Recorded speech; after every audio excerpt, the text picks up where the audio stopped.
Interview and job search strategies that work. Episode 38. In this podcast, I'd like to talk to you about basically if you're an employee, you work for an employer, does that employer make you better? Does that leader you work for make you better? Are you a good employee or a great employee working for an okay leader? Do you make that leader better, or does that leader make you better? A lot of times you may find yourself working somewhere and you're like, oh, this is a great company and you love it and you're very happy and it's just full of ideas and you just really make your job as you own it, basically. But other people around you don't do that. But yet they get to pay the same as you.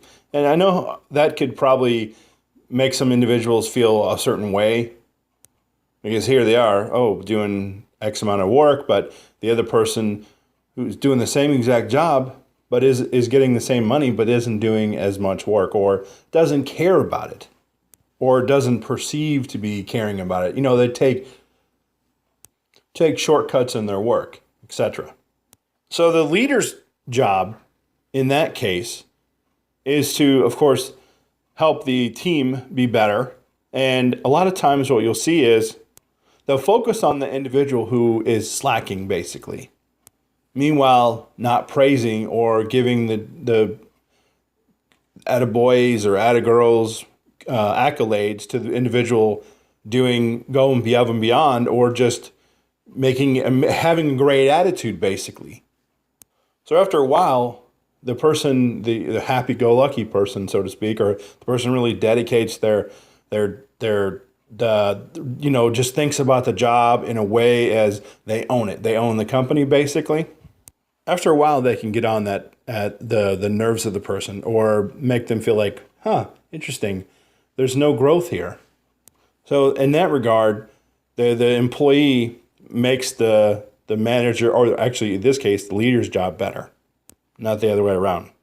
If that leader, I heard this podcast a couple days ago on Packet Pushers, an individual whose name is Michael Bushong, talked about, and actually I agree with it. I've thought about it a long time, but it's nice to just see another person actually talk about it.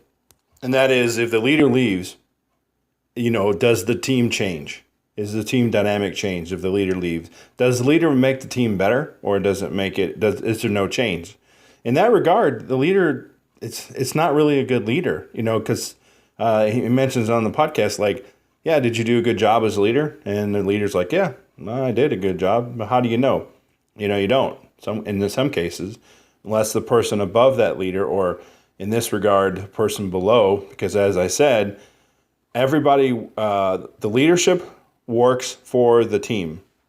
So it's a top-down process, basically, where you have all of the people, the worker bees, basically, doing all the work. The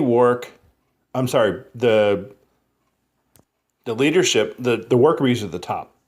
The leaders are at the bottom. The leaders work for the worker bees. That's how it works. And then the leaders of the leaders work for the leaders, who then work for the worker bees.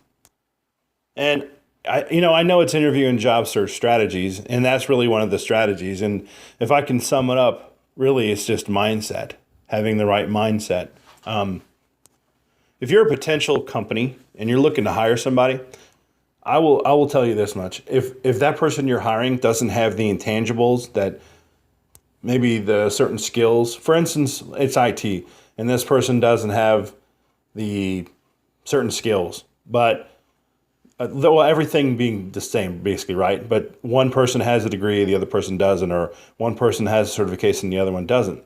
Well, how you can qualify that, if you want to go even depth in that, and you say, well, we're really hire this person who doesn't have a certification, but the other person has one. Well, how do I distinguish the two? I know from my perspective, it's this. Does the person have a business mentality? Flat out ask them. Or on their resume, have they ever owned a business? Have they owned a company? How many jobs have they had? If they haven't had a business, how many jobs have they had? Have they had a lot of jobs? Of course, that can tell you one or two things. It could be telling you the person is not a good employee, or it could also tell you the person is not content. That's how a lot of people maybe want to read that. When you see an employee or a person you're trying to hire, they have a lot of jobs and they're relative in the same market. There's IT, let's say they're IT, but they're moving up positions or they're moving in different roles, different companies, but every time they're moving into something else IT.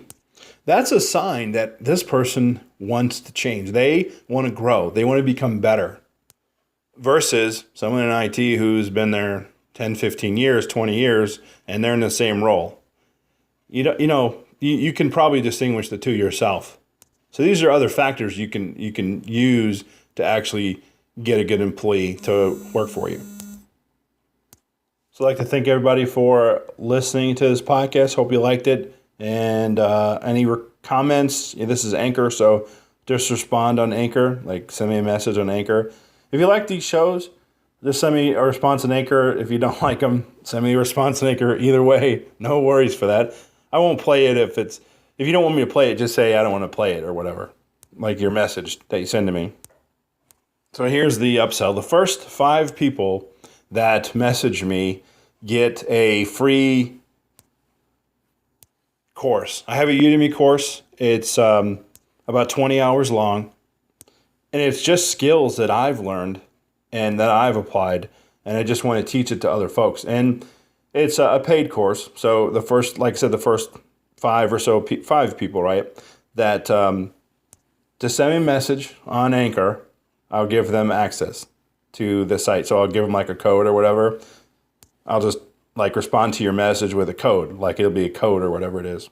And then you go on the Udemy website on the course and you sign in, and then you get a free course. And that course is good for as long as you have a Udemy account. Once again, thanks everybody for listening to this podcast, and have a great day.